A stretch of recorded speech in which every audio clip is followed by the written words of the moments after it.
A gente vai falar um pouquinho agora e olhar para fora aqui do nosso quintal, porque Israel mantém a guerra em várias frentes no Oriente Médio. E as chances de um cessar-fogo agora parecem cada vez menores. Preparamos uma reportagem com a Amanda Nascimento. Parece mais um ataque isolado, como os que têm acontecido todos os dias. Mas neste sábado, as Forças Armadas de Israel disse ter destruído um grande depósito de armas do Hezbollah, nos arredores da capital libanesa, Beirute. As instalações bombardeadas pela Força Aérea incluíam ainda um centro de comando da inteligência do grupo terrorista. Por outro lado, o grupo radical segue se movimentando, mesmo desarticulado após tantas mortes. Um drone lançado do Líbano neste sábado tinha como alvo a casa do primeiro-ministro Benjamin Netanyahu. De acordo com o gabinete do premier, o ataque contra a residência privada de Netanyahu, em Cesareia, uma cidade costeira no centro do país, não deixou vítimas, acrescentando que o primeiro-ministro e sua mulher não estavam no local. Mais ao norte, na cidade portuária de Acre, um homem de cerca de 50 anos morreu após ser atingido por estilhaços. Sirenes soaram em várias partes de Israel neste sábado, com o Hezbollah confirmando o disparo de foguetes contra a região de Haifa, o principal porto do norte do país, assim como contra Safed. O sistema antimísseis teve bastante trabalho para repelir os projéteis lançados ao longo do dia pelo movimento islamita pró-Irã. No entanto, o avanço de Israel no Líbano vem gerando preocupação internacional por causa de ataques recentes contra a missão de paz da ONU, que atua no território libanês, a UNIFIL. A força, composta por 10 mil capacetes azuis implantados no sul do Líbano, pede o fim das hostilidades desde o início da escalada entre o exército israelense e o Hezbollah. Apesar dos pedidos do exército e do governo israelense, a força de paz se recusa a deixar suas posições, abre aspas. O papel da UNIFIL neste momento é mais importante do que nunca. Temos que estar aqui. Temos de tentar restaurar a estabilidade e a paz nesta região. Nunca houve paz. Na verdade, estávamos trabalhando para tentar restaurar a estabilidade e trabalhando em uma solução de longo prazo. Mas a paz nunca existiu nesta parte da região. Fecha aspas. A missão acusou as tropas israelenses de disparar repetida e deliberadamente contra suas posições, que sofreram muitos danos, deixando 5 soldados feridos. A primeira-ministra italiana, Giorgia Meloni, recebeu hoje o premier libanês, Najib Mikati, em Roma. Ela condenou os ataques às forças de manutenção da paz das Nações Unidas como inaceitáveis. Abre aspas. Considero inaceitável atacar a UNIFIL e peço mais uma vez que todas as partes se esforcem para garantir em todos os momentos que a segurança de cada um destes soldados seja garantida. Fecha aspas. Já o vice-presidente da Comissão Europeia, Josep Borrell, afirmou que a missão de manutenção da paz da ONU no Líbano precisa ser revista e possivelmente reforçada. Borrell reforçou que a morte do chefe do Hamas, Yahya Sinwar, considerado o mentor dos massacres de 7 de outubro em Israel, abre uma nova perspectiva para um cessar-fogo no território palestino. No entanto, fontes diplomáticas citadas pela agência AFP destacam que deve acontecer justamente o oposto. Diante do enfraquecimento do Hamas e do Hezbollah, Israel deve avançar e ampliar as ofensivas nas diferentes frentes de batalha. Eu quero receber aqui agora para a gente conversar e avançar nesse assunto a professora de Relações Internacionais, Mariana Maranhão. Professora, seja muito bem-vinda, prazer falar contigo novamente. Obrigado por nos atender na manhã desse domingo. Gostaria que a senhora avaliasse também, eu vou te chamar de você, tá? Gostaria que você avaliasse... Agradecida, tão jovem, né? Gostaria que você avaliasse também essas situações envolvendo mortes de líderes, né? Seja do Hamas, seja do grupo Hezbollah. De que maneira que isso interfere nesse momento e isso seria capaz de, como dizem algumas lideranças internacionais, diminuir um pouco a tensão, porque o que a gente tem acompanhado é só escalada e uma ampliação também dos territórios que estão envolvidos diretamente, eu digo em embates e etc. Bom dia. Bom dia. Eu não vejo também de forma tão otimista como uma forma de enfraquecimento dessas retaliações, né? Porque nós observamos o que Israel está fazendo. Israel está matando justamente o que nós chamamos dos centros de gravidade. Porque quando você pensa em ataque contra estados, você tem centros de gravidade, aeroportos, portos, locais estratégicos. Mas quando eu estou falando de ataques a grupos terroristas, os centros de gravidade são justamente os líderes. E aí você observa esse crescimento, né, essa busca pelos líderes dos grupos, principalmente do Hamas e do Hezbollah, foi o que nós observamos. Do Hezbollah, no mês de setembro, quase que todos, né, nós vimos que foi uma escalada agravando os líderes e eliminando eles, e agora, essa semana, conseguiu-se, né, matar o líder do Hamas, que seria considerado a cabeça-chave do ataque lá do 7 de outubro. Professora, e de que maneira essas alianças regionais, digamos assim, entre Irã, Hezbollah, pode influenciar a estratégia mesmo desse conflito, que agora entra numa escalada ainda maior, como o Cine disse? Esse ponto é um ponto interessante, porque temos que lembrar que, até o momento, Israel não veio a retaliar ainda o Irã dos ataques que sofreu. E ele prometeu que seria um ataque letal, né? Israel falou, faremos um ataque letal, mas cirúrgico. Então, ele não quer atacar a população como um todo. Então, nós sabemos que o financiador desses grupos, tanto o Hamas como o Hezbollah, é justamente o Irã.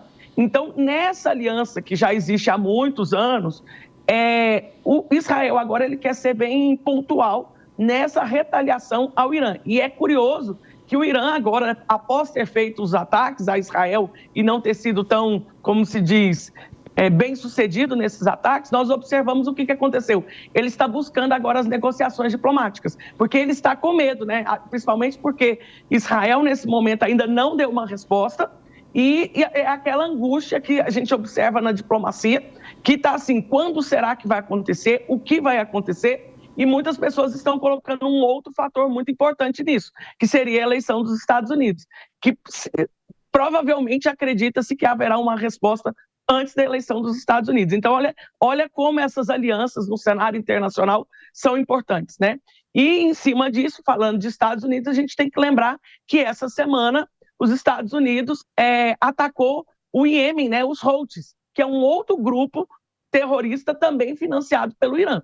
Então, o jogo de xadrez, né, é uma estratégia ali nesse cenário do Oriente Médio, ele está bem delicado, porque nós estamos vendo essas alianças, parece, cada vez mais fortalecidas. Professora, aproveitando que a senhora tocou no ponto dos Estados Unidos, eu queria mencionar a maneira como os candidatos agora às eleições têm se referido a esse embate, né, entre Israel e outros países aí do Oriente Médio. Porque o próprio Donald Trump fez uma publicação nas redes sociais dizendo que a morte do Sinwar poderia significar o início da paz para esse conflito.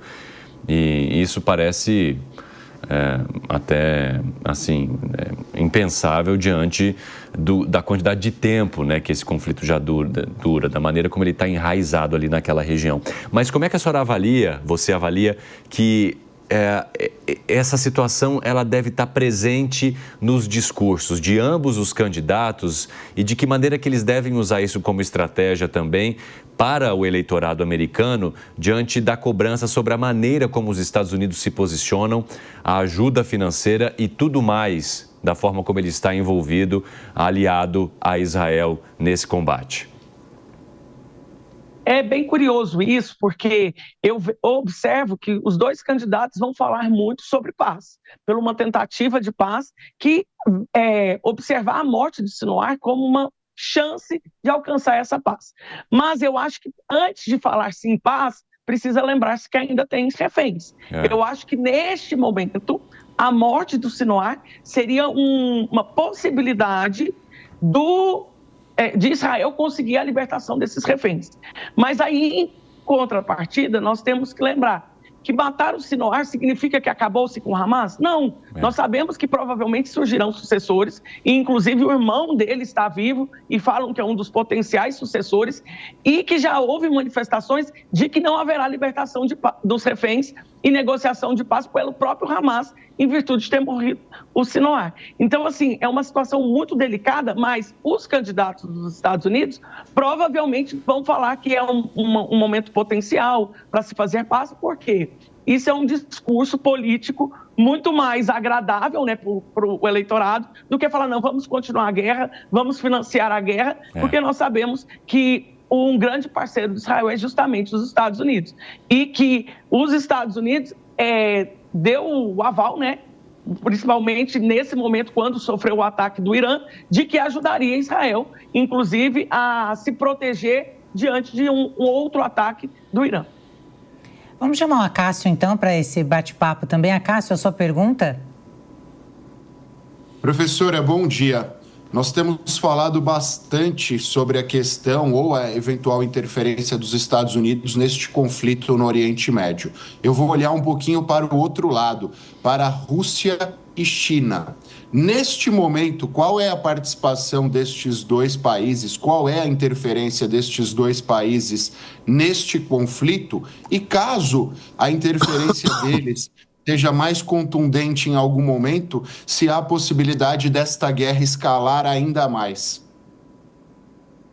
Essa é uma pergunta bem delicada, né? Porque envolve vários fatores. Nesse momento, nós sabemos que a Rússia ainda está em conflito com a Ucrânia. Então, eu acho que ela não teria muito condições de entrar diretamente em uma guerra para apoiar o Irã, né? Porque a gente tem que lembrar que o lado que a Rússia apoiaria seria justamente o Irã. A China, nesse cenário que ela vive, porque a China, a gente sabe que ela é a maior parceira econômica de centenas de países do mundo, né? Nós temos mais de 150 países do mundo, são os principais parceiros da China. Então, a China, nesse momento, ela prefere ficar na retaguarda. Mas aí, né, já diante da sua pergunta, eu coloco um outro grupo, né? Que a gente precisa lembrar que é um grupo com viés econômico, mas que está inserido nisso, que é o BRICS. Porque nós sabemos que o Irã, nesse ano de 2024, é um dos novos parceiros do BRICS. Então, a gente vê um alinhamento que estaria Rússia e China, e também o Brasil, e Índia e África do Sul, dentro desse cenário, né? Então, isso eu acredito que Rússia e China, por enquanto, eles não entrariam no conflito, até porque a Rússia está num conflito ainda com a Ucrânia, mas é importante a gente pensar nessas parcerias, né? Nesse cenário, que a geopolítica não é simplesmente questões políticas, mas as questões econômicas também entram muito. Professora, eu vou puxar aí uma outra linha dessa conversa. Gostaria da sua opinião em relação à ONU, a atuação dela, e que ela diz também que o Líbano pode ali se tornar outra Gaza. Gostaria que a senhora pontuasse isso. Sim, a questão ali do Líbano, gente, nós temos que lembrar que em 2006 teve um conflito entre Israel e Líbano, e onde teria criado ali o que a gente chama de UNIFIL, né? Que é a região de paz do Líbano, justamente nessa região de fronteira. E que, diante dos ataques de Israel, a ONU tem criticado muito a situação, porque essa região de fronteira era justamente onde seria uma região pacificada pela ONU. Só que a gente sabe que realmente não era uma região pacificada, era uma região onde o Hezbollah estava muito presente. E aí, diante disso tudo, inclusive a União Europeia tem se questionado, né, essa situação, se realmente a UNIFIL tem cumprido ou não o seu papel, ou seja, a UNIFIL é a representante da ONU ali nessa região, e o grande temor que nós temos é esses ataques justamente por causa do cenário da faixa de Gaza ser oriunda justamente de uma negociação de paz, né? E pode-se acontecer a mesma coisa ali na região do Líbano. Professora, vamos olhar um pouquinho para a forma como o Brasil se manifesta também.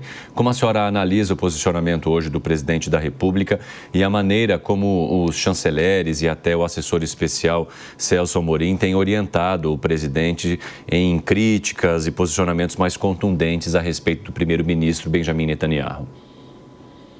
Essa situação foge até um pouco à história da diplomacia brasileira, que, regra geral, a gente tentava ser mais imparcial, mais neutro, né? Que é uma característica do Brasil, da neutralidade. E é por isso que eu joguei o BRICS na história.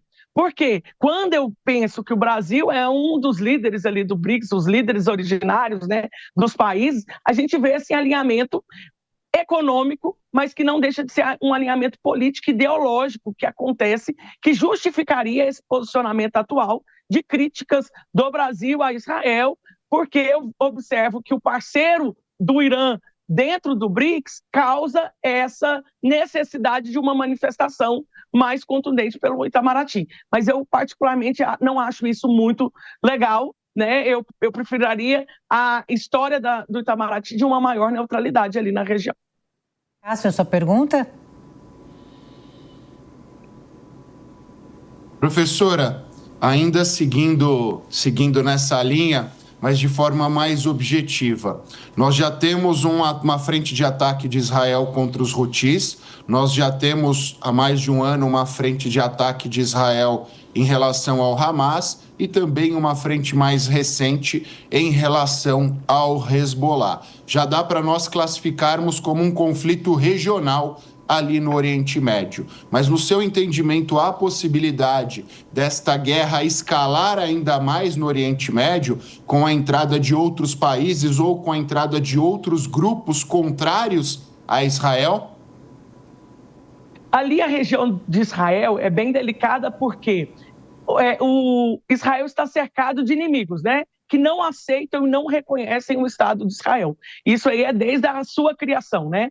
E quando eu penso nesses grupos, inicialmente grupos terroristas, grupos paramilitares, nós sabemos que não só esses três que existem. Não é só o Hamas, não é só o Hezbollah, nem só os Houthis. Mas existem outros que também querem o fim de Israel, querem a retaliação por completo, né, da criação do Estado de Israel, e isso se torna bem delicado ali, aquela região. E eu vejo, sim, que pode ter uma escalada ali no Oriente Médio, mas eu espero que não chegue em situações de alcançar a Europa, como a gente tinha colocado a questão da Rússia e da China, mas, assim, eu vejo um crescimento possivelmente ali de outros países apoiando esses ataques, com certeza. Professora Mariana Maranhão, muito obrigado por conversar conosco na manhã desse domingo. Até a próxima. As portas estão sempre abertas por aqui. Muito obrigada, estou sempre à disposição. Até breve.